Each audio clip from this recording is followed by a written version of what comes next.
केंद्र साक्ष्य विधेयक 2023 इसको लेकर सदन के सदस्यों का अनुमोदन प्राप्त करने के लिए आपके समक्ष उपस्थित हुआ हूं। कल ही लोकसभा ने इन तीनों विधेयकों को अपनी मोहर लगा दी है और आज उच्च सदन की अनुमति प्राप्त होने के बाद मैं आशा करता हूं कि ये भारत की क्रिमिनल जस्टिस सिस्टम में एक नए युग की शुरुआत होगी जो पूर्णतया भारतीय है। मान्यवर, आपराधिक कानून और आपराधिक प्रक्रिया हमारे कंकरन लिस्ट में है, परंतु कई सालों से आईपीसी 163 साल से, सीआरपीसी 125 साल से और एविडेंस एक्ट 150 साल से जो ब्रिटिश पार्लियामेंट ने बनाए थे वही एक्ट को आज हम उसी एक्ट से आज हम गवर्न हो रहे थे। नरेंद्र मोदी जी ने आजादी के 75 साल बाद इस देश में सारे कॉलोनियल कानूनों के अंदर उसको बदलाव कर समाप्त कर भारत की आत्मा को प्रस्तावित करने की शुरुआत। मान्यवर, 2019 से हम इस पर अगस्त 2019 से इस पर विचार विमर्श चर्चा सलाह कर रहे थे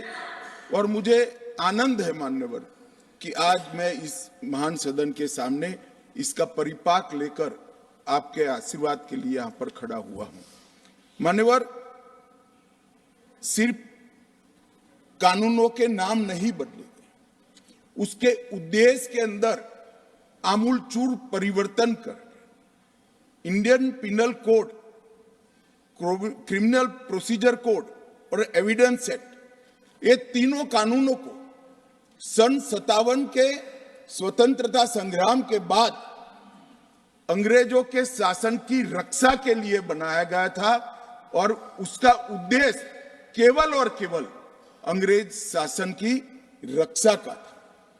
उसमें कहीं भारत के नागरिक की सुरक्षा, उसके सम्मान की सुरक्षा, इसके मानव अधिकार की सुरक्षा और निर्बल को रक्षण देने की व्यवस्था दूरबीन लेकर भी ढूंढे तो नहीं दिखाई पड़ती थी। मान्यवर, धाराओं के क्रम से भी ये इंगित हो जाता है, मानववध या किसी मां बेटी के साथ अत्याचार से बड़ा क्या गुनाह हो सकता है। परंतु मान्यवर, पहले ट्रेजरी के खजाने को लूटने का गुनाह, रेल की पटरियों को तोड़ने का गुनाह, अंग्रेज शासन के खिलाफ षड्यंत्र करने का गुनाह, इसकी प्रायोरिटी ऊपर थी, मानव हत्या की प्रायोरिटी और बहन बेटी के साथ अत्याचार की प्रायोरिटी बहुत नीचे थी। क्योंकि अंग्रेज शासन का ये उद्देश्य ही नहीं था, उसका उद्देश्य दंड देने का था। जो शासन के खिलाफ काम करते थे उसका उद्देश्य जिनके साथ अन्याय होता है, जिन पर अत्याचार होता है, उसको न्याय देने का नहीं था।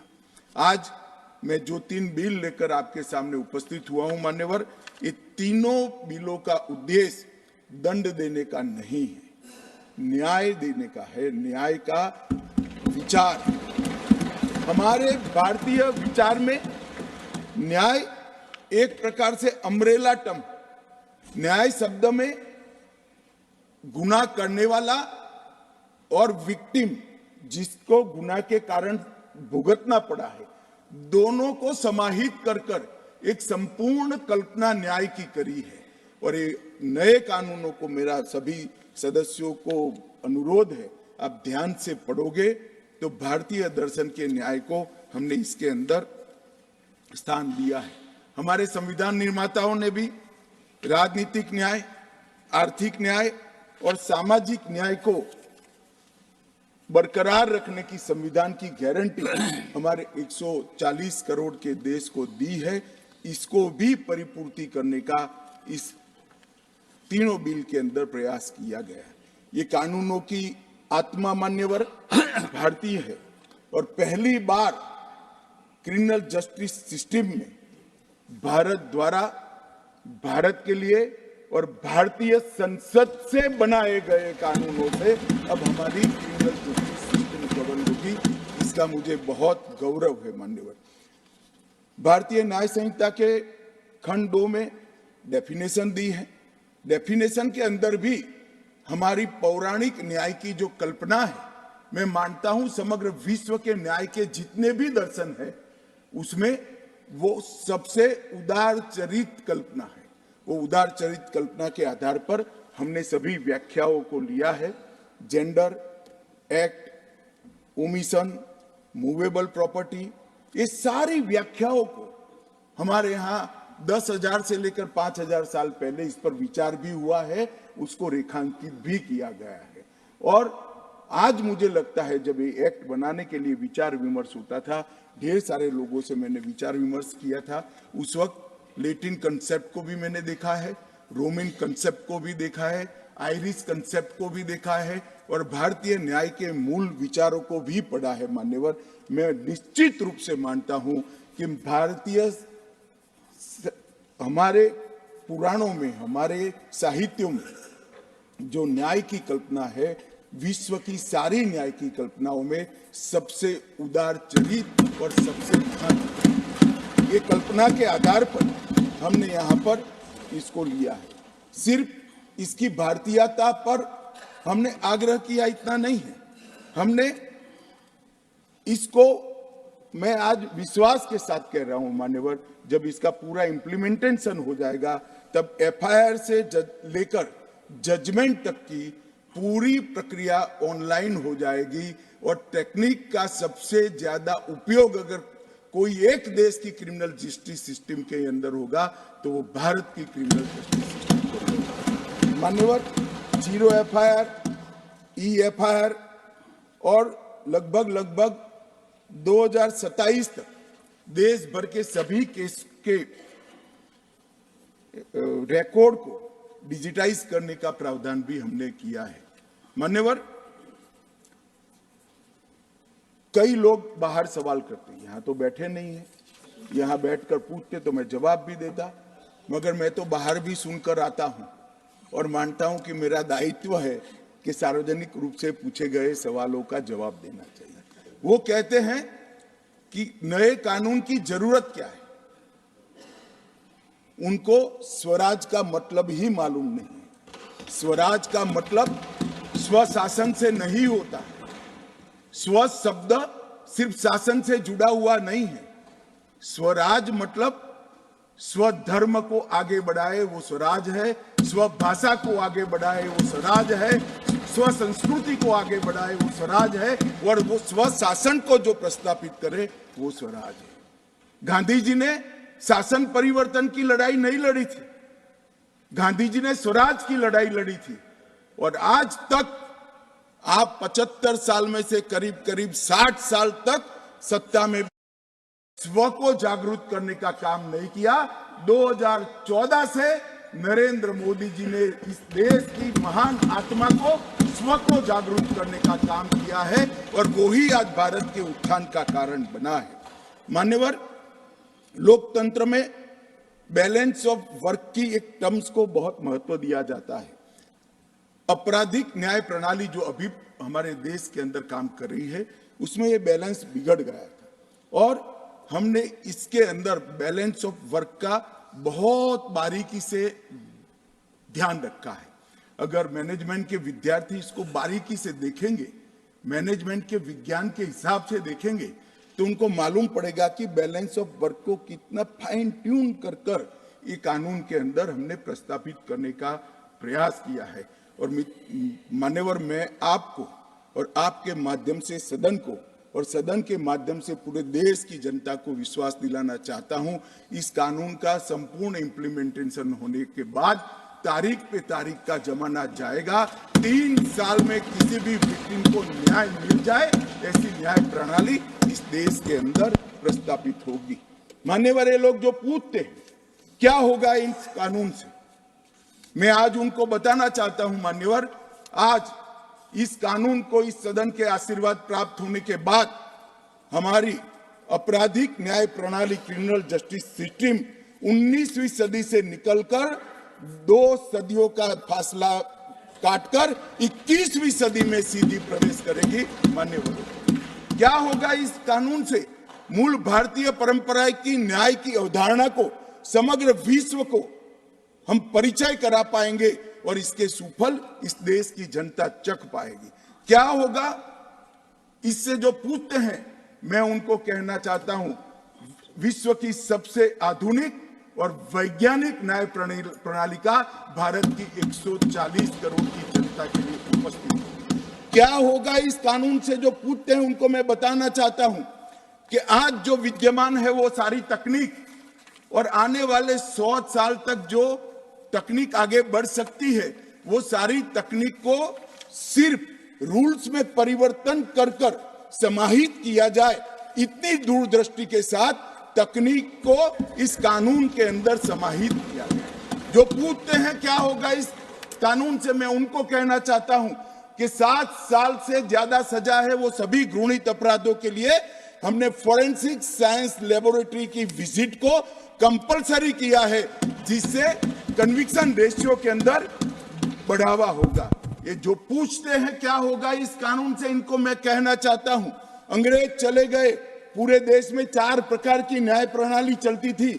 आज कश्मीर से कन्याकुमारी और द्वारका से लेकर कामाख्या तक इस कानून के आने के बाद एक ही प्रकार की न्याय प्रणाली का चलेगी। मान्यवर, ये पूछते हैं क्या होगा, मैं इनको बताना चाहता हूं, महिलाओं के अधिकारों की रक्षा की बात थी, वो आप विदेश से आए हुए कंसेप्ट और एनजीओ को थोपे गए विचारों से करते थे।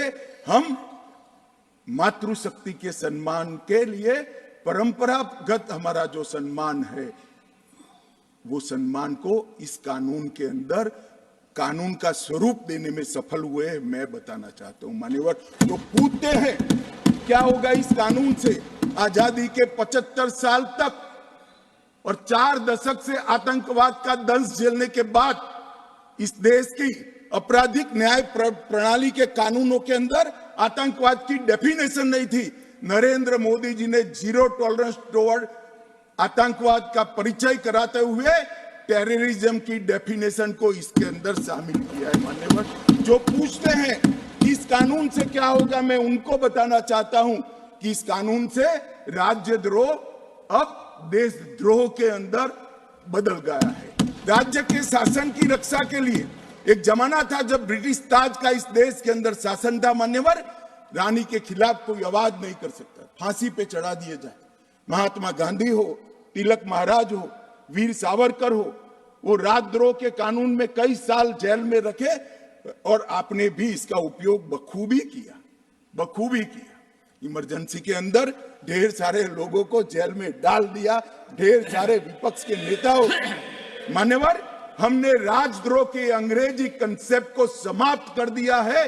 शासन के खिलाफ कोई भी बोल सकता है इस देश के अंदर। अब वाणी स्वतंत्रता का अधिकार भी है और लोकतंत्र है, मगर देश के खिलाफ आप नहीं बोल सकते हो। देश के खिलाफ बोलोगे, देश के खिलाफ कुछ करोगे, देश के हितों को नुकसान करोगे तो कठोर से कठोर दंड का प्रावधान इस कानून के अंदर है। व्यक्ति और देश के बीच में क्या अंतर होता है?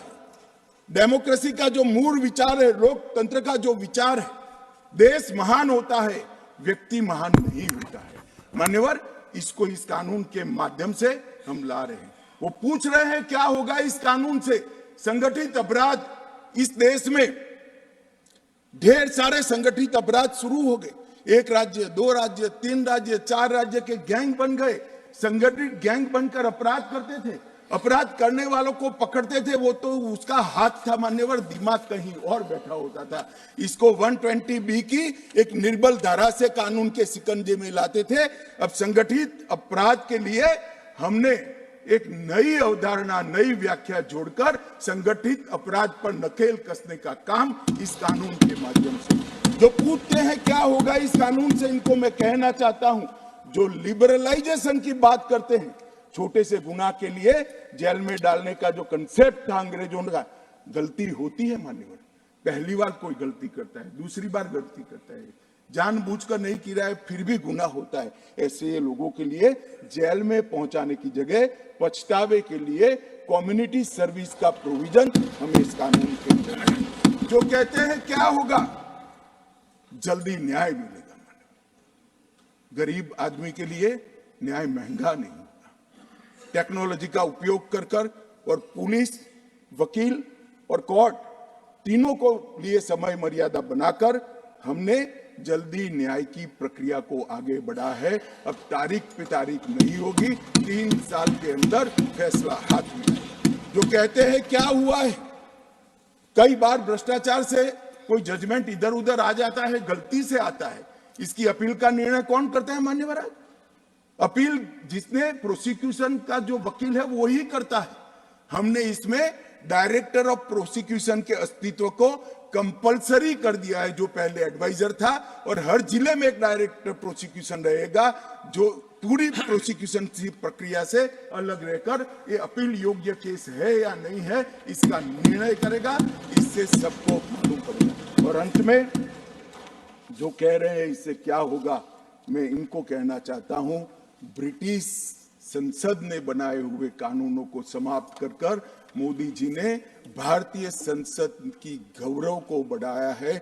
आज पूरा देश एक कानून पारित होने के बाद हमारी संसद के बनाए हुए कानून के आधार पर मान्यवर एक गौरव का अनुभव वो नहीं कर सकते। मैं समझ रहा हूं नहीं कर सकते। जिनका दृष्टिकोण भारतीय है वो समझ सकता है कितने बड़े गौरव की बात है, मगर इटालियन चश्मा जिन्होंने पहना है वो इसको नहीं समझ सकते। वो अपेक्षा भी देश की जनता को उनसे नहीं है। मान्यवर, भारतीय नागरिक सुरक्षा संहिता में ढेर सारे बदलाव किए हैं, बहुत सारे सदस्यों ने कहा है, मैं बोलना नहीं चाहता। भारतीय न्याय संहिता ने भी सुरक्षा संहिता में 9 नए सेक्शन, 39 नए सबसेक्शन जोड़े हैं, 44 नए स्पष्टीकरण और व्याख्याएं जोड़ी है, 35 सेक्शन में टाइमलाइन डाली है और 14 धाराओं को हमने निरस्त किया है। मान्यवर, इसी तरह से भारतीय न्याय संहिता में भी अब 21 नए अपराधों को जोड़ा गया है, जिसमें एक अपराध मॉब लिंचिंग का है। हम पर आरोप करते थे कि आप मॉब लिंचिंग को प्रोटेक्ट करते हो, आपने तो कभी कानून बनाया नहीं, मगर हमने कानून बना दिया। मानव वध से बड़ा कोई गुनाह नहीं हो सकता और इसको कठोरता के साथ हम करते हैं। मान्यवर, 21 नए अपराधों को जोड़ा गया है, 41 अपराधों में सजा के बढ़ाया गया है, 82 अपराधों में जुर्माना बढ़ाया गया है, 25 अपराधों में न्यूनतम सजा की शुरुआत की है, 6 अपराधों में सामूहिक सेवा को दंड के रूप में स्वीकार किया गया है और 19 धाराओं को निरस्त कर दिया गया। इसी तरह से भारतीय साक्ष्य अधिनियम के अंदर भी हमने 170 धाराएं अब होगी, 24 धाराओं में बदलाव किया है, 2 नई धाराएं और 6 उपधाराएं जोड़ी हैं और 6 धाराओं को निरस्त किया है। मान्यवर, लोकतांत्रिक प्रक्रिया के लिए सारे लोग बोलते हैं, मैं उनको बताना चाहता हूं कि 2019 से इस कानून को बनाने की हमने शुरुआत की और एक बहुत बड़ा प्रयास हमने किया है, धैर्यपूर्वक प्रयास किया है। मैं बाद में इस पर आता हूं, मगर आज जो कह रहे हैं कि क्यों ला रहे हो, मैं तो आपको भी कहना चाहता हूं, ये वो है नहीं, मगर मुझे भरोसा है वो सुनेंगे जरूर, क्योंकि मैं उनको जवाब दे रहा हूं मान्यवर, इसलिए वो नहीं है तो भी जवाब देता हूं। आपकी फितरत है, चुनाव घोषणा पत्र को घोषणा पत्र मानते हैं। भारतीय जनता पार्टी चुनाव घोषणा पत्र नहीं कहती है, संकल्प पत्र कहती है और संकल्प सिद्ध कहती है। आपका इतिहास है बोलकर भूल जाना, हमारा इतिहास है जो मोदी जी कहते हैं वो करते हैं। मान्यवर, मैं आज कहता हूं कि हमने कहा था कि टेररिज्म के प्रति जीरो टॉलरेंस की नीति को लाएंगे और आज 3 हॉटस्पॉट कश्मीर, वामपंथी उग्रवाद और नॉर्थ ईस्ट के अंदर हिंसक घटनाओं में 63% की कमी हुई है, 73% मृत्यु में कमी हुई। और आज आतंकवाद को डेफिनेशन को इसके अंदर जोड़कर इस गति को हम और बढ़ाएंगे, क्योंकि हमने संकल्प लिया था कि इस देश को टेररिज्म के दंश से मुक्त कराना है, इसलिए हमें लेकर आए हैं। मित्रों, मान्यवर, हमने कहा था कि हम अयोध्या में राम मंदिर बनाएंगे। हमने संकल्प लिया। कहते थे कांग्रेस के अध्यक्ष उस वक्त कहते थे कि मंदिर वहीं बनाएंगे मगर तारीख नहीं बताएंगे। 22 तारीख को प्राण प्रतिष्ठा है, पूरा देश जाने वाला है। ये वादा भी मोदी जी ने पूरा कर दिया। हमने वादा किया था इस देश की मातृशक्ति को, इस देश के नीति निर्धारण के अंदर हम उचित सम्मान देंगे। 33% आरक्षण विधान मंडलों में और लोकसभा में देकर आजादी के 75 साल बाद इस देश की मातृशक्ति का सम्मान करने का काम नरेंद्र मोदी जी ने कहा था। और हमने कहा था मान्यवर, न्याय मिलने की गति बढ़ाएंगे, कानूनों को सरल बनाएंगे, कानूनों को भारतीय बनाएंगे और न्यायिक एवं न्यायालय प्रबंध व्यवस्था को सुदृढ़ बनाएंगे। ये मैं जो पढ़ रहा हूं हमारे संकल्प पत्र का हिस्सा है। उस वक्त मैं ही पार्टी का अध्यक्ष था मान्यवर, और आज हम इसको पूरा करने का काम इस महान सदन के मान्यवर, इसमें व्यास, अत्रि, बृहस्पति, कात्यायन, चाणक्य, वत्सायन, देवनाथ ठाकुर, जयंत भट्ट, रघुनाथ शिरोमणि, अनेक लोगों ने न्याय के दर्शन को जो लिया है उसको कंसेप्चुअलाइज कर आज के जमाने के अनुरूप उसको बनाकर इस कानूनों में स्थान दिया गया है। और ढेर सारी रुचाओं को, इसकी आत्मा को पकड़कर इस कानून के अंदर हमने समाहित किया है मान्यवर। कोई बारीकी से देखेगा तो उसको मालूम पड़ेगा कि ये किस प्रकार से बदला है और आज के जमाने के अनुरूप कैसे हो सकता है। जो 8000 साल पहले नारद ने बात कही, मैं आज बताता हूं मान्यवर, जब मैं इसका अभ्यास कर रहा था तब मैं गर्व के साथ कहता हूं कि हमारे पुरखों ने जो सोचा है वो कभी कालबाह्य नहीं हो सकता है, वो चिरंजीवी है, चिरंजीवी। और आज भी उसको हम इतनी ही सरलता से एक कानूनों के अंदर स्थान दे पाए हैं मान्यवर। ये जो एक कानून आज तक चलते थे, इसमें कुछ शब्द थे जो आजाद भारत की आत्मा को आहत करने वाले थे। यूनाइटेड किंगडम की संसद, प्रांतीय अधिवेशन, क्राउन के प्रतिनिधि, London Gazette, jury, United Kingdom of Great Britain and Ireland, Her Majesty सरकार, लंदन गजेट की द्वारा निहित की गई प्रक्रियाएं, ब्रिटिश क्राउन का अपमान, इंग्लैंड के न्यायालय की परंपरा और हर मैजेस्टी रोमिनियन और बैरिस्टर शब्द का भी उल्लेख था मान्यवर। ये सारा 75 साल तक इस देश की क्रिमिनल जस्टिस सिस्टम में चला गया। कांग्रेसियों की नजर नहीं पड़ी। मोदी जी को इस देश की जनता ने 14 में देश का प्रधानमंत्री बनने का मौका दिया और 19 से 24 पूरी चर्चा होकर मैं आज कह सकता हूं ये तीनों कानून, उनकी आत्मा भी भारतीय है, उनका शरीर भी भारतीय है और उसकी सोच भी भारतीय है मान्यवर। संपूर्ण भारतीय कानूनों को लेकर मैं आज इस सदन के सामने मान्यवर, हमने ढेर सारा परामर्श किया है। 2019 में सितंबर से इसकी हमने प्रक्रिया चालू की।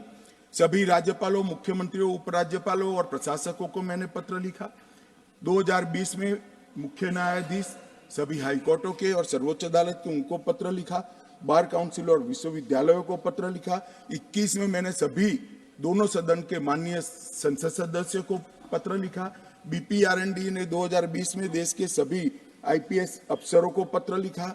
2020 में गृह मंत्रालय ने सभी डिस्ट्रिक्ट कलेक्टर को पत्र लिखा, क्योंकि डिस्ट्रिक्ट कलेक्टर भी क्रिमिनल जस्टिस सिस्टम का एक बहुत बड़ा हिस्सा है। 2020 में ये सभी कानूनों को समाहित करने का काम शुरू किया और 20 से 23 तक इसको सोचते आज जो विचारों का परिपाक है इसको लेकर मान्य और मैं आपके सामने आया हूं। 18 राज्य, 6 संघ राज्य, सुप्रीम कोर्ट, 16 हाई कोर्ट, 5 न्यायिक एकेडमीज, 22 विश्वविद्यालय, 42 संसद और 135 आईपीएस अफसरों के लगभग 4200 सुझावों को एनालिसिस कर एक कानून बनाया गया है। मैं नहीं मानता कोई कानून इतनी विस्तृत कंसल्टेशन की प्रक्रिया से। मान्यवर, इसके बाद ये जब कानून बना तब मैंने खुद 158 बैठकों के अंदर बारीकी से पुराने कानून और नए कानून दोनों को पढ़ा है मान्यवर। इसके बाद हमने गृह विभाग की स्टैंडिंग कमेटी को सौंपा। इसी सदन से सम्मानीय सदस्य हमारे पूर्व डीजी साहब है, उन्होंने बहुत अच्छा काम किया। सभी सदस्यों ने जो विचार दिए थे, जो सुझाव दिए थे, मैं आज सदन को बताना चाहता हूं, इसके 72% सुझावों को हमने स्वीकार कर लिया है, जो नॉन पॉलिटिकल थे और सुझाव स्वीकार नहीं होते। मान्यवर, हमने इसके अंदर एक बहुत बड़ी बात की है, कंप्यूटराइजेशन पर बल दिया है। मैं आज सदन को बताना चाहता हूं, 19 से काम चल रहा है मान्यवर। देश के 97% पुलिस स्टेशन का कंप्यूटराइजेशन समाप्त हो चुका है और 82% पुलिस स्टेशन का रिकॉर्ड भी डिजिटाइज हो चुका है। ये लोग जो कहते हैं ना, कब होगा कब होगा, प्रधानमंत्री को जानते नहीं। प्रधानमंत्री जो सोचते हैं कानून आने से पहले, उसका पूरा नेटवर्क इंप्लीमेंटेशन का प्रधानमंत्री जी ने बनाकर रखा है। ये ऑनलाइन जुड़ चुके हैं पुलिस। अब 0 एफआईआर और EFIR हो पाएगी और एफआईआर का जांच जो होता है उसको भी ऑनलाइन फरियादी को 90 दिन में देना पड़ेगा कि आपकी फरियाद का क्या होगा। माननीय फॉरेंसिक का भी मैं आगे बताता हूं। हमने ICGS के माध्यम से लगभग 8 करोड़ जितनी एफआईआर का डेटा ऑनलाइन कंप्यूटर में डाल दिया है और ई-कोर्ट के प्रोजेक्ट शुरू हो चुके हैं, ई-प्रिजन का प्रोजेक्ट शुरू हो चुका है, ई-प्रोसिक्यूशन का प्रोजेक्ट शुरू हो चुका है और ई-फॉरेंसिक हो चुका है।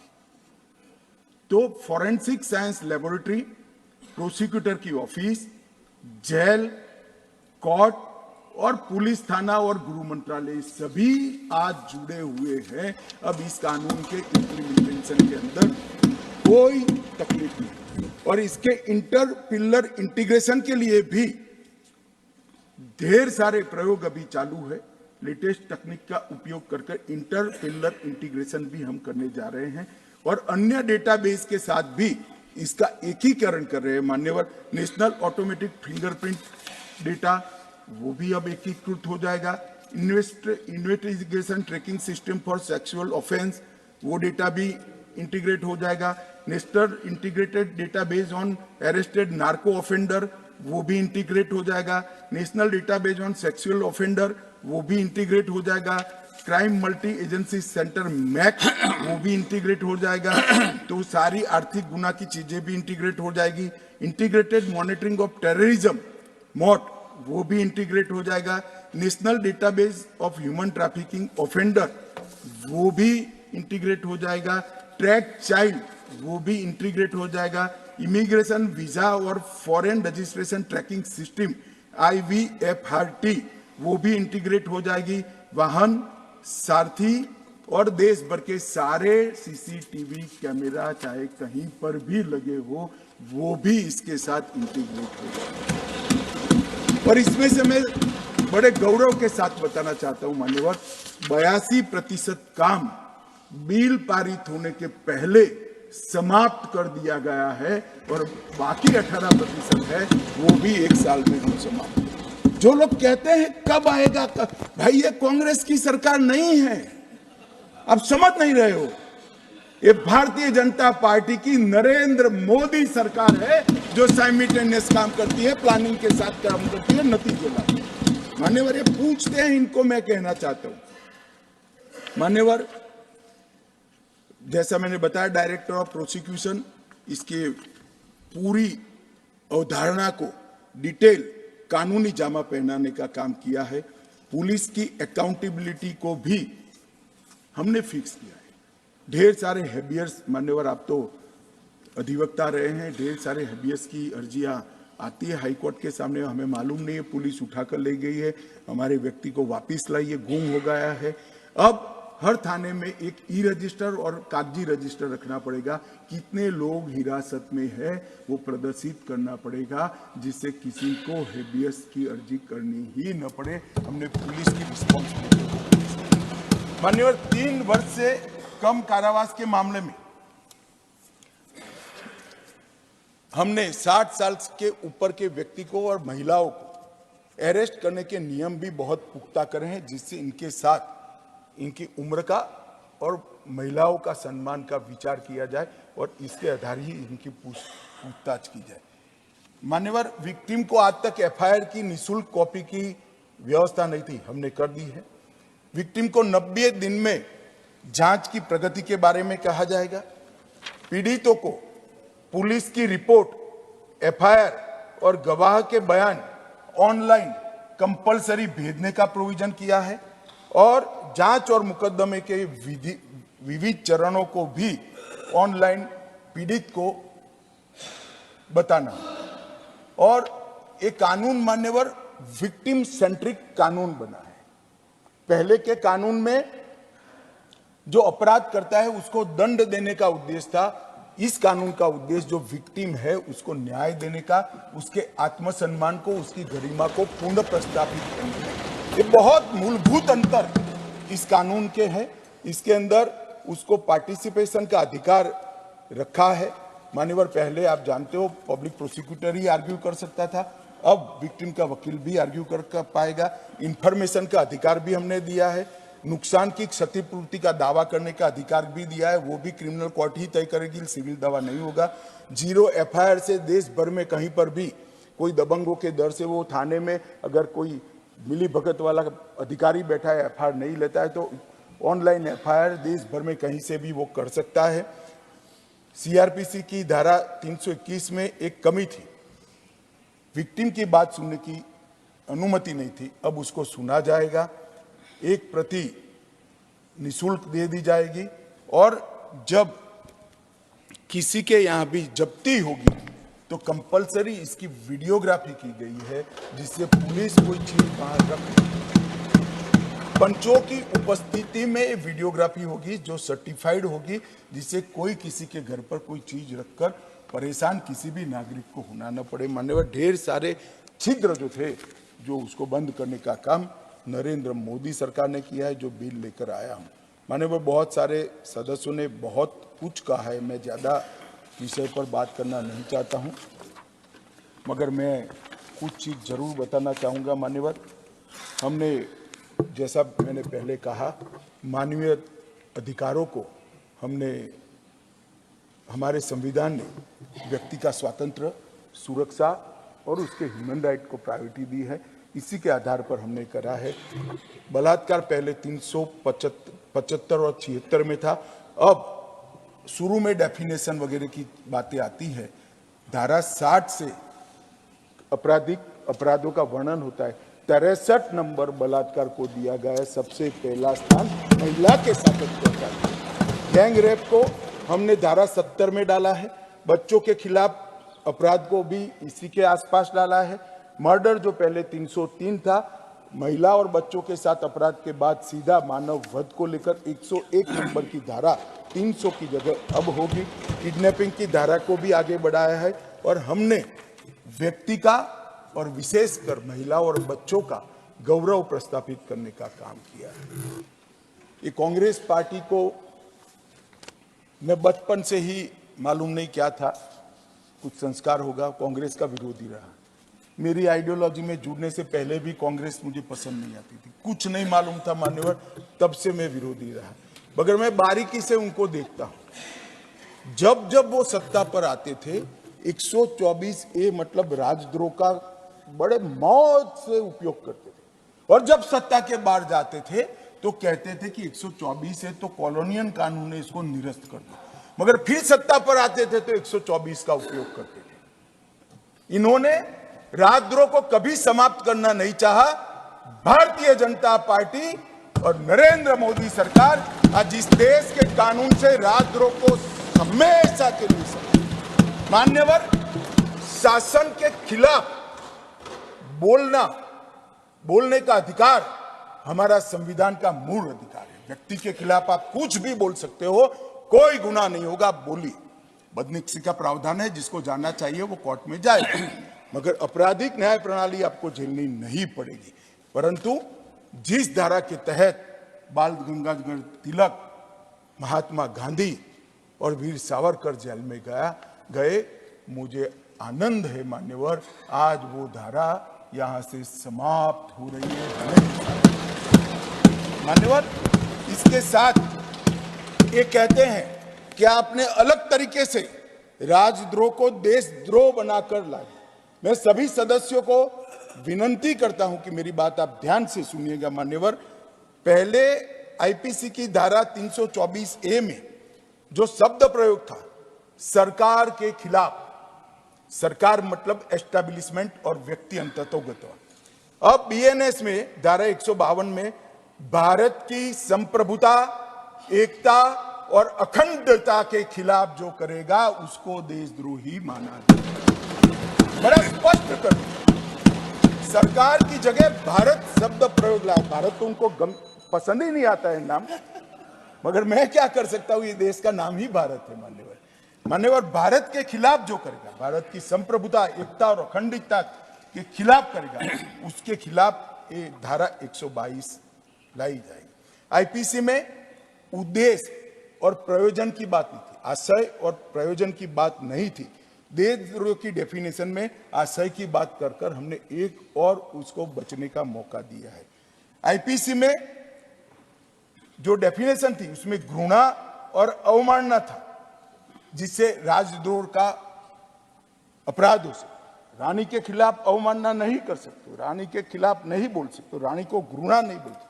अब हमने क्या शब्द डाले हैं, घृणा और अवमानना हटाकर सशस्त्र विद्रोह, विध्वंसक गतिविधियां, अलगाववादी गतिविधियां और देश के अर्थतंत्र को नुकसान पहुंचाना, ये सारे उद्देश्य जो है शुद्ध रूप से भारत को सुरक्षित करने के लिए है, किसी व्यक्ति या शासन को सुरक्षित करने के लिए है। मगर मुझे मालूम है मैं उनको नहीं समझा पाऊंगा, क्योंकि वो समझना ही नहीं चाहिए। उनका तो इच्छा था कि वो मूल स्वरूप में चालू रहे और कभी अगर हमारा नंबर लग जाए तो इसका उपयोग करेंगे, मगर लंबे समय तक आपका नंबर नहीं लगने वाला है। अब मान्यवर, महिलाओं और बच्चों के प्रति जो अपराध है उसके लिए भी हमने ढेर सारे नए कठोर कानून बने हैं। इसका फाइन ट्यूनिंग इसके साथ लिया है। नाबालिग महिलाओं की व्याख्या में 18 साल के बाद वो कम आयु की महिला डाल दिया है, जो पहले 15 साल था। वयस्क महिला के गैंग रेप को भी आजीवन कारावास का प्रावधान किया है। 18 वर्ष की कम उम्र की महिला के साथ बलात्कार के लिए हमने फांसी की सजा की है। नाबालिग महिलाओं के साथ सामूहिक बलात्कार के लिए भी फांसी की सजा की है। और धोखे से यौन संबंध बनाने या विवाह करने के व्यक्तियों को लिए भी कठोर दंड का हमने ग्रहण किया है। मान्यवर, हमने ढेर सारे काम करे हैं। इस कानून को जेंडर न्यूट्रल बनाने का भी काम किया है। और सबसे बड़ा जो प्रोविजन किया है 113(1) में हमने टेररिज्म की डेफिनेशन दी है, आतंकवाद की व्याख्या। कल लोकसभा में कुछ सदस्यों ने कहा कि इसका दुरुपयोग होगा। भाई, मुझे एक बात समझ नहीं आता है कि देश का संसद टेररिज्म के खिलाफ कठोर कानून बना रहा है, तो मेरे मन में भला क्यों भय जागे? मेरी तो सुरक्षा होगी अगर मुझे टेररिज्म नहीं फैलाना है तो। भय किसके मन में जागेगा मान्यवर? किसके मन में जागेगा भाई? कराने वालों के मन में जागेगा। मगर मैं आश्वस्त करता हूं मान्यवर देश की जनता को, इसका दुरुपयोग होने की हमने कोई गुंजाइश नहीं छोड़ी है। पूरा सोच विचार करके इसको लेके आए हैं। हमने जो व्याख्या करी, जो कोई भारत की एकता, अखंडता, संप्रभुता, सुरक्षा और आर्थिक सुरक्षा या प्रभुता को संकट में डालने की संभावनाओं के आशय से या भारत में या किसी भी देश में किसी वर्ग को आतंकित करने का प्रयास करता है, उसको आतंकवादी माना जाएगा। अब एक कैटेगरी में तो मैं मानता हूं किसी को नहीं पढ़ना चाहिए। अगर एक कैटेगरी में पढ़ते हैं आप, इसमें आते हैं, तो निश्चित मानकर चलना, कठोर से कठोर दंड के आप भागी। मान्यवर, हमने बमों, डायनामाइट, विस्फोटक पदार्थों, जहरीले गैसों और न्यूक्लियर हथियारों के उपयोग के लिए बनाने का, बेचने का या उपयोग करने का कार्य करने वालों को आतंकवादी कहे, बस हो गया।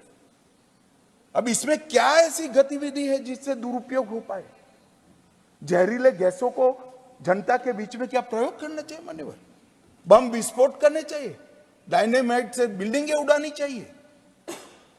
मान्यवर, ये आतंकवाद के प्रति 70,000 लोगों से ज्यादा लोग जो बलि चढ़ गए, कांग्रेस की नीति के कारण चढ़े हैं। अब 70% उसमें कमी आई है और ये डेफिनेशन सभी पुलिस स्टेशन में जाने के बाद मैं मानता हूं इसकी गति और तेज होगी और देश पूर्णतः आतंकवाद से मुक्त होगा। इसमें कोई कहीं पर भी किसी को भी अन्याय होने की बात नहीं। मान्यवर, इसमें संगठित अपराध की भी व्याख्या की। पहले संगठित अपराध में जो ब्रेन होता था वो कहीं दूर बैठा रहता था और धारा 120 की निर्बल धारा से इसको समाहित करने का प्रयास करते थे। अब वो धारा 120 से नहीं, सीधा इसमें अपराधी बनेगा। आर्थिक अपराध की व्याख्या को भी बहुत अच्छे से हमने स्पष्टीकरण कर दिया गया है, जिससे जितने भी जजमेंट का फायदा उठाकर, लूपहोल्स का फायदा उठाकर छूटे थे, वो सारे जजमेंटों का स्टडी कर हमने लूपहोल्स भरने का काम किया है। गैर इरादतन हत्या में भी मान्यवर हमने 2 बदलाव किए। एक बदलाव किया है कि कोई गाड़ी चलाता है, टक्कर लग जाती है, इरादा नहीं होता है, व्यक्ति इंजर्ड हो जाता है और फिर वो व्यक्ति पुलिस थाने में फोन करता है, 108 में फोन करता है, अस्पताल में पहुंचाता है, तो इसका इरादा मारने का नहीं है। इसके लिए हमने कम सजा का प्रावधान किया। मगर जो टक्कर लगाता है और जो विक्टिम है उसको मरने के लिए छोड़कर पुलिस या अस्पताल को सूचना नहीं देता है और फिर पुलिस पकड़ते लाती है, हिट एंड रन केसों में 10 साल की सजा का प्रावधान हमने किया है। इससे ऐसे लोगों को अनिवार्य सामाजिक समस्याओं का भी निपटान किया है। हम ढेर सारी जगह पे स्नैचिंग देखते हैं, चाहे मोबाइल हो चाहे चेन हो, इसके लिए कोई सेपरेट धारा नहीं थी। भारतीय न्याय संहिता के खंड 304 में 3 साल की सजा प्लस जुर्माना का स्नैचिंग के लिए नया प्रावधान किया है, जिससे किसी को इसमें से लूपहोल्स लेकर छूटने की संभावना न रहे। गंभीर चोट के अपराध को भी हमने 2 हिस्सों में बांटा है मान्यवर। एक तो किसी ने किसी को मारा, थोड़ा इंजरी हुआ, ड्रेसिंग बेसिंग कराकर घर हो गए, एक प्रकार का, और आपने किसी को मारा, इससे वो ब्रेन डेड हो गया या परमानेंट अपाहिज हो गया, इसके लिए हमने 10 साल की सजा का प्रावधान किया है, क्योंकि किसी का जीवन इससे बर्बाद हो गया। मान्यवर,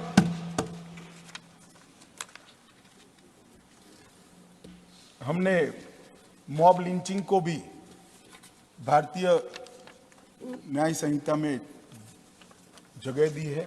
हम पर बहुत आरोप लगते थे, मगर मैं आज बताना चाहता हूं, सबसे कम मॉब लिंचिंग आजादी के बाद कभी हुए हैं तो नरेंद्र मोदी जी के 9.5 साल।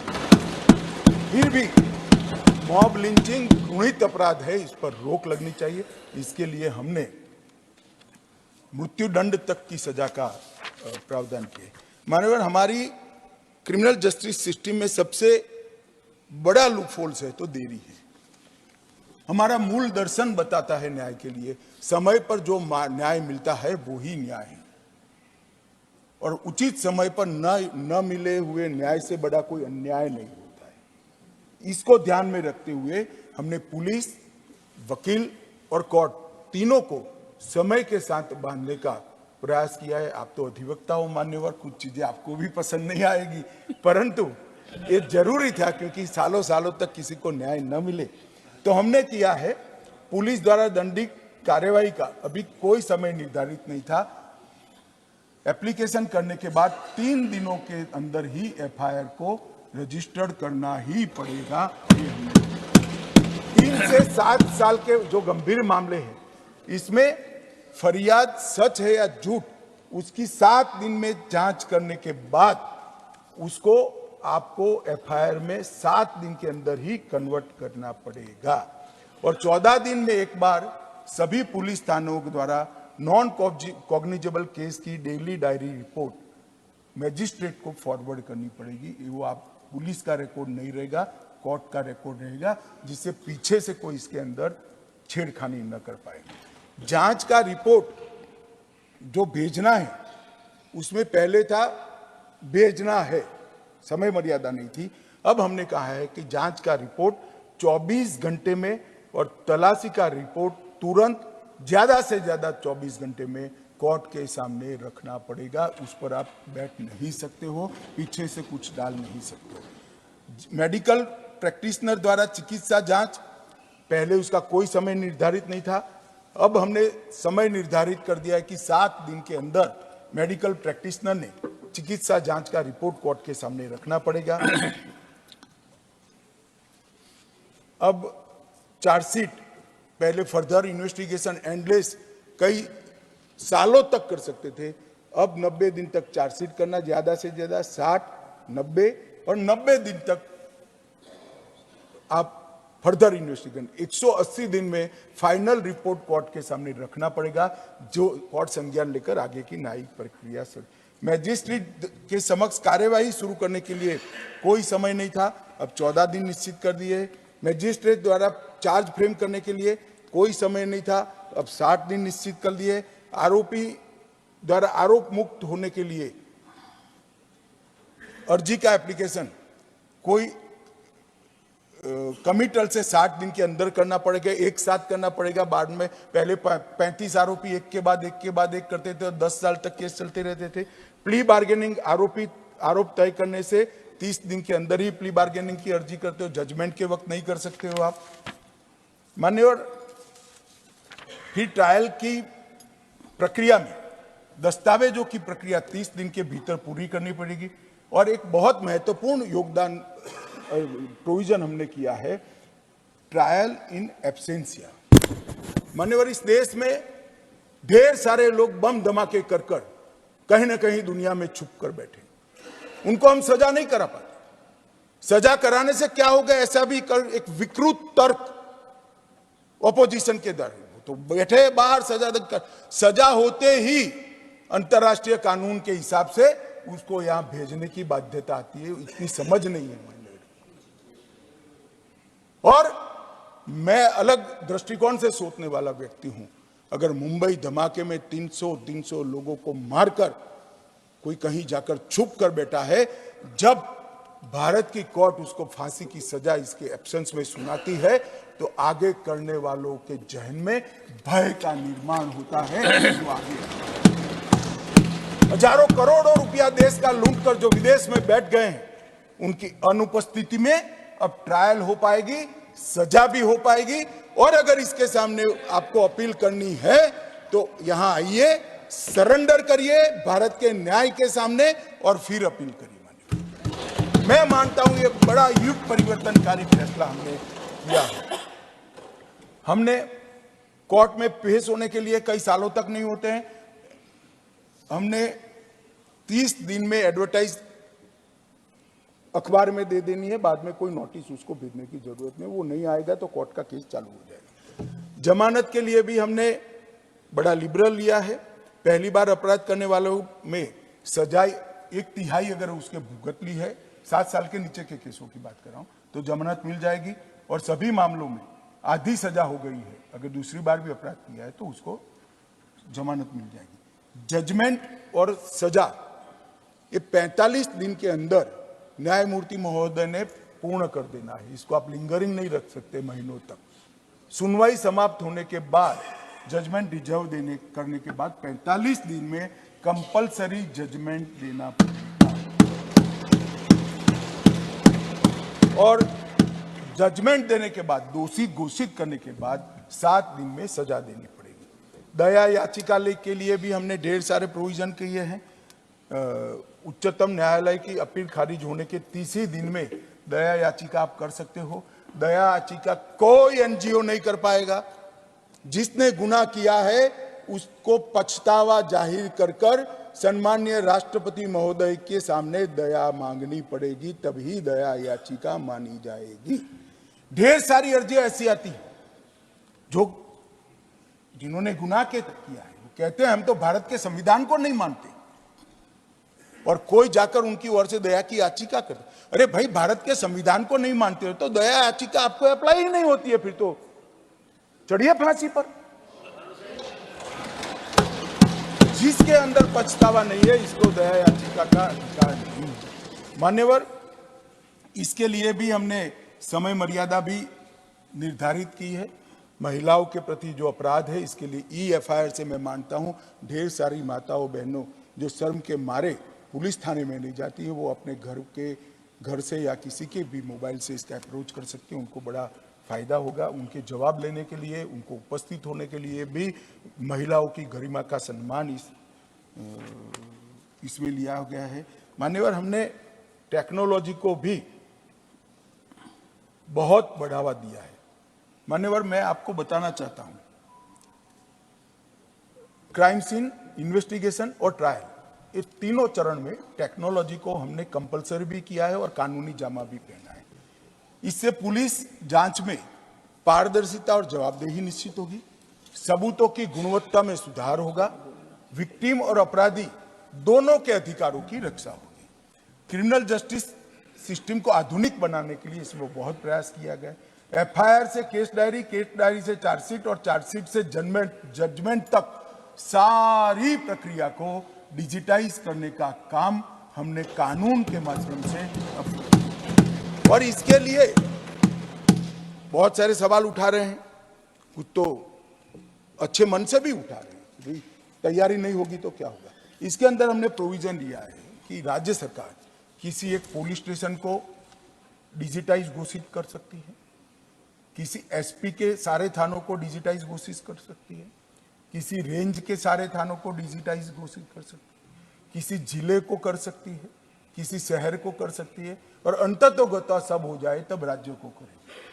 तो जैसे जैसे डिजिटाइजेशन का काम समाप्त होता जाएगा, नोटिफिकेशन निकलते जाएंगे और इसका अमल शुरू हो जाएगा। माननीय, और मैं आशा करता हूं कि 2024 के चुनाव के पहले चंडीगढ़ UT को हम इस कानून के हिसाब से संपूर्ण डिजिटाइज करने का काम। मान्यवर, सभी पुलिस थानों और न्यायालयों में एक एड्रेस होगा, ईमेल एड्रेस रजिस्टर होगा, फोन नंबर और बाकी सारी चीजों का डेटा रखा जाएगा, और SMS भेजने के बाद SMS खुला है या नहीं खुला है वो भी रजिस्ट्री में ऑटोमेटिक कंफर्म हो जाएगा। इस प्रकार के सॉफ्टवेयर को भी हमने निर्माण कर लिया है, तो किसी को भागने की किसी नौबत आएगी। मान्यवर, ऑडियो वीडियो रिकॉर्डिंग अविलंब मजिस्ट्रेट के सामने उपस्थित करने का प्रावधान किया है। फॉरेंसिक साक्ष्य एकत्रित करने को रिकॉर्डिंग करनी है, वो रिकॉर्डिंग भी तुरंत रखना पड़ेगा, रिपोर्ट बाद में देंगे। और पुलिस जांच के दौरान किसी भी बयान जो रिकॉर्ड किया गया है उसको 24 घंटे में मजिस्ट्रेट के सामने फॉर्म के अंदर रख देना पड़ेगा।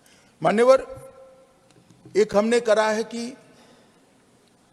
7 साल से ज्यादा सजा है, 7 साल या इससे ज्यादा, वो सभी अपराधों में फॉरेंसिक टीम की विजिट को कंपलसरी करना है। इसके लिए ढेर सारा मैन पावर चाहिए।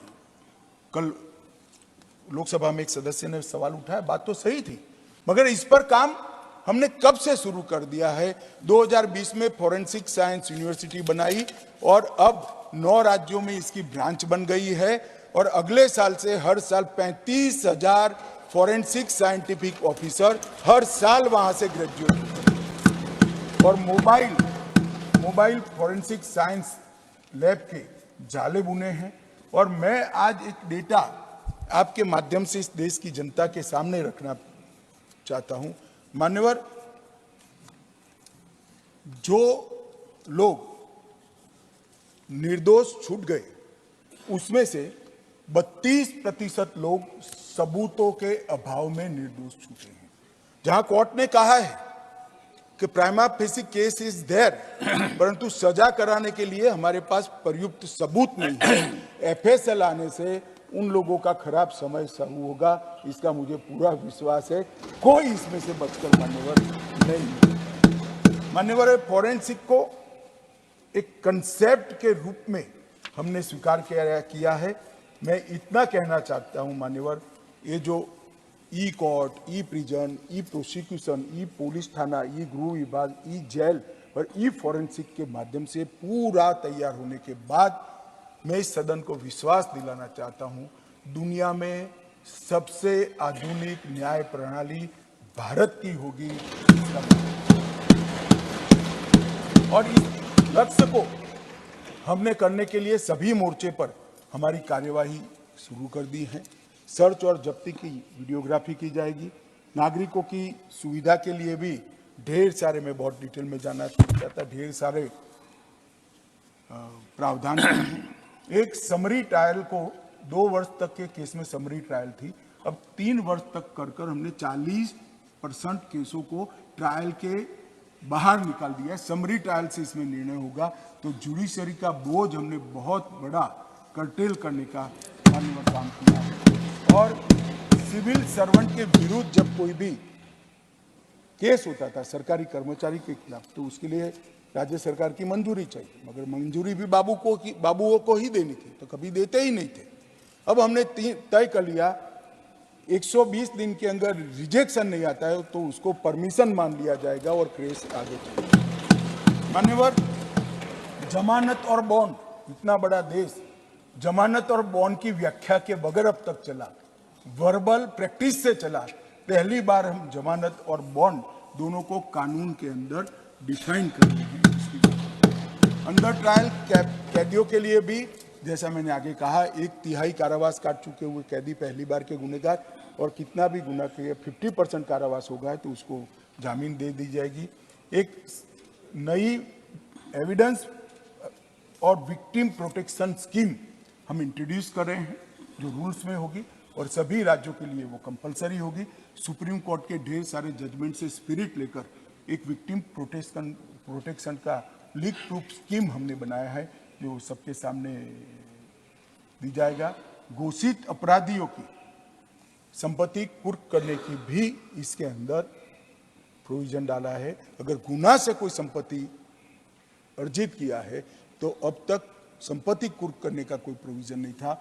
सजा होने के बाद पुलिस एक अलग से अर्जी देगी कि इस गुनाह से इतनी संपत्ति इन्होंने अर्जित की है, उसको संपत्ति कुर्क करने की व्यवस्था में हम दे देंगे। प्रोक्लेम्ड ऑफेंडर की भी संपत्ति कुर्क करने की पद्धति को सरल बनाया गया है।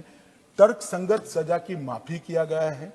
आजीवन कारावास है तो 1 साल के अंदर आप उसको छोड़ नहीं सकते हो। हमने मृत्यु की सजा है तो इसको ऐसे ही नहीं छोड़ सकते। मृत्यु की सजा ज्यादा से ज्यादा आजीवन कारावास तक जाएगी। आजीवन कारावास है वो 7 साल तक सजा भोगेंगे तभी छोड़ पाओगे और 7 साल या उससे अधिक कारावास कम से कम 3 साल जेल में रहने के बाद ही छोड़े जाओगे। जब पॉलिटिशियन और क्रिमिनल का सांठगांठ होता है तो कितना भी 20 साल के बाद सजा होती है और 3 महीने में हार पहनकर स्वागत कराते कराते अपराधी बाहर आते हैं। ये अब संभव नहीं होगा मान्यवर, इसको हमने किया है। संपत्तियों का नुकसान, ये सारे संसद सदस्य मेरी तरह नीचे से ही आएंगे। आप कई बार थानों में गए होंगे, ढेर सारी साइकिलें देखी होगी, ऑटो देखी होगी, टेम्पो देखे होंगे, कोई दारू करने वाला, पूरा परेड का ग्राउंड थाना का ये संपत्तियों से हो जाता। अब इसको संभालना नहीं है।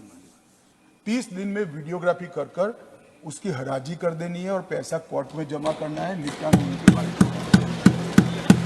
मान्यवर, एक आदमी आज एसपी है एक एसपी है, इसने अपने पहले पोस्टिंग में किसी की चार्जशीट साइन की है। कई सारे केस ऐसे होते हैं जिसमें एसपी का सिग्नेचर कंपल्सरी होता है। वो जब उसकी सुनवाई आती है तब डीजीपी बन जाते हैं और उसको बुलाते हैं। ना उनको कुछ याद होता है ना कुछ मालूम है। इतने 25-30 साल के बाद की बात हमने कह दिया कि जो एसपी होगा उसके किए हुए नोटिंग के आधार पर अभी जो एसपी होगा वो ही गवाही देगा डीजीपी को। अगर कोर्ट कोई मामले में उनकी सीधी पूछताछ या बॉडी लैंग्वेज को देखना चाहती है तो ही उसको समन कर सकती, मगर वो कोर्ट को निर्णय करना है और किसी को मान्यवर नहीं दिया। हमने ऑनलाइन सिर्फ पहले उपस्थिति दर्ज कराते थे 15 दिन में जेल में से, अब पूरी ट्रायल ऑनलाइन हो सकते। आप चेन्नई हो तो भी गवाह अहमदाबाद की कोर्ट में ऑनलाइन गवाही दे सकता है, इसकी क्रॉस भी हो सकती है, सभी कुछ पूरी प्रक्रिया ऑनलाइन हो सकती है। फॉरेंसिक साइंस के लोगों को भी पर्सनली आने की जरूरत नहीं है, डॉक्टरों को भी पर्सनली आने की जरूरत नहीं है, और मान्यवर आपको आनंद होगा, अधिवक्ताओं को भी पर्सनली आने की जरूरत नहीं है। यहाँ से कोई आसाम का केस ले भी सकता है और चला भी सकता है। मान्यवर ढेर सारे प्रोविजन करे हैं छोटे मोटे अपराधों के लिए। कम्युनिटी सर्विस, जेलों का बर्डन भी घटेगा, और मानवीय बात है, पहली बार अपराध हो गया है, छोटा मोटा अपराध है, जेल में डालकर अन्य अपराधियों की संगत में उसको न रखे। पहली बार भारतीय न्याय प्रणालिका में कम्युनिटी सर्विस के कंसेप्ट को न्यायिक जामा पहनाने का काम ये बिल कर रहा है। मान्यवर इसका बड़ा आनंद है। मान्यवर इसके साथ साथ भारतीय साक्ष्य अधिनियम में भी कुछ बदलाव करे हैं मान्यवर। मैं आज आपको बताना चाहता हूँ, इसमें बहुत आमूलचूल परिवर्तन करा है जो युग परिवर्तनकारी है। इलेक्ट्रॉनिक या डिजिटल रिकॉर्ड की व्याख्या की है, ईमेल, सर्वर लॉन्ग्स, कंप्यूटर, इसकी डिटेल व्याख्या की है, स्मार्टफोन, लैपटॉप, मैसेजेस, वेबसाइट और लोकेशन, इसको कानूनी मान्यता दी गई है। सबूत की भाषा में इलेक्ट्रॉनिक एविडेंस को ऐड किया गया है। गवाहों, आरोपियों, विशेषज्ञों और पीड़ितों को इलेक्ट्रॉनिक माध्यम से पेश होने की हमने अनुमति दी है। कागजी रिकॉर्ड शब्द के साथ अन्य दस्तावेज, मतलब इलेक्ट्रॉनिक दस्तावेज, अब पेन ड्राइव 50,000 पेज का चार्जशीट नहीं आएगा, एक पेन ड्राइव आपके पास आएगा जो आपके वकील के कंप्यूटर में डालकर देखना है। तो इस प्रकार की भी हमने करी है। साक्ष्य के प्रमाण के रूप में मूल अभिलेख मैचिंग हैसमान देने पर भी हमने व्यवस्था करी है, और पूरी ट्रायल को हम इलेक्ट्रॉनिक तरीके से कर सके, इसको भी कानूनी जाती है। इसमें हमने न्यायाधीशों के लिए एक अधिकार क्षेत्र छोड़ा है। किसी भी न्यायाधीश को ऑनलाइन गवाही लेते वक्त लगता है कि मुझे इसको पर्सनल बुलाने की जरूरत है, तो उनके पास ये अधिकार है, और मैं मानता हूँ ये अधिकार न्याय के हित में जरूरी है। तो उतने केस के अंदर हमने न्यायाधीशों को अधिकार दिया है मान्यवर। और दस्तावेजों की देरी को कम करने के लिए भी ढेर सारे प्रावधान जुड़े हैं। मेल पर मेडिकल रिपोर्ट आएगी, एफएसएल की रिपोर्ट मेल पर आएगी, थाने में जाती है एफएसएल की रिपोर्ट मिली भगत से, सालों तक कोर्ट में थाने से नहीं पहुंचती है। अब कंपलसरी कर दिया, मेडिकल रिपोर्ट थाने में भेजोगे, कॉपी एक रजिस्ट्रार को कोर्ट के भेजोगे तो उसी दिन कोर्ट में चली जाएगी, तो थानेदार भी समझ जाएगा वहां पहुंची गई तो वो भी रख देगा मान्यवर। और इस प्रकार के ढेर सारे छोटे लगभग कई बदलाव कर हमने सारे छिद्रों को अब तक के अनुभव के आधार पर बदलने का काम किया है, और एक परिपूर्ण कानून बनाने का प्रयास किया है। कानून कोई परिपूर्ण कभी बन ही नहीं सकता, समय बदलता है, जरूरियातें भी बदलती है, मगर हमने कम से कम, मैं इतना कह सकता हूँ मान्यवर, 100 साल की टेक्निक के अंदर जो बदलाव हुए, गुजरात फॉरेंसिक साइंस यूनिवर्सिटी के साथ बैठकर, ढेर सारे इसके एक्सपर्ट्स के साथ बैठकर इसको विजुलाइज करने का प्रयास किया है। वो टेक्निक तो आज है ही नहीं, तो उसको समाहित नहीं कर सकते, मगर जो शब्द के प्रयोग किए हैं वो टेक्निक के लिए ओपन है और उसको स्वीकृत करने वाले हैं। तो हमने बहुत दूरदर्शिता के साथ काम किया है, और ये सारी चीज़ों में इसके इलेक्ट्रॉनिक सर्टिफिकेशन और इसकी गुप्तता पर भी बहुत बड़ा ध्यान देकर एक लीक प्रूफ सिस्टम बनाने का प्रयास किया है मान्यवर। अंत में मैं इतना ही कहना चाहता हूं कि मैं फिर से आपके माध्यम से इस सदन को और देश की जनता को विश्वास दिलाना चाहता हूं, ये कानून इतने सालों के बाद, आज़ादी के 75 सालों के बाद भारतीयों द्वारा बनाया गया है, भारतीयों के लिए बनाया गया है, और भारत की संसद के द्वारा बनाया गया है, जिसके अंदर भारत की मिट्टी की सुगंध भी है, भारत का संस्कार भी है, और भारतीय दर्शन भी है। ये विश्व में सबसे आधुनिक न्याय प्रणाली का देने वाला कानून बनने वाला है। ये त्वरित न्याय के, हमारे मूल भारतीय न्याय के दर्शन को जमीन पर उतारने वाला कानून बनने वाला है, और ये कानून दंड की जगह न्याय की अवधारणा की मूल भावना पर बना है मान्यवर। मेरा सभी सदस्यों से अनुरोध है कि ऐतिहासिक बिल में आप भी आशीर्वाद देकर इसका हिस्सा बहुत